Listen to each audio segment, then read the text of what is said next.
Hello everyone, welcome back, and you are watching Technical World. If you are unable to get notification on lock screen after the new update of iOS 16, then keep watching this video until the end, cause today in this video I'm going to show you how to fix this issue. So without wasting any time, let's get started. First thing that we have to do, we have to launch settings. Here we have to tap on notification and tap show preview. Here we have to select always. If already select always, then select never, wait for few seconds and select always, then and select the app that you didn't get notification on lock screen. Example, I'm tap on Facebook, means select Facebook. Now we have to make sure that all three checks are enabled, and also allow notification is enabled, sound and badges are also enabled.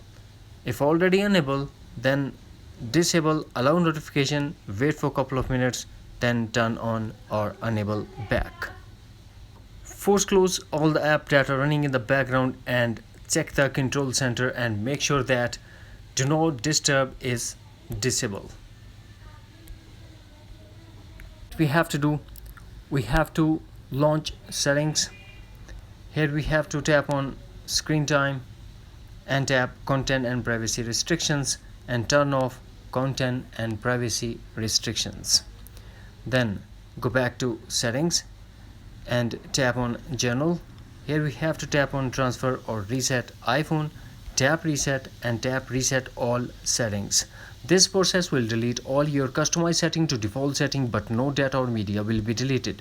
Here we have to put iPhone passcode and tap again reset all settings to confirm. Try the force restart as well. Force close all the app and force restart your iPhone by quickly press and release volume up button, quickly press and release volume down button and press side button until you get Apple logo, and also depend on your iPhone model to force restart. That's it. Hopefully friends, you found this video helpful, so please don't forget to subscribe, like and share with your friends and family. Thanks for watching. Take care. Bye bye.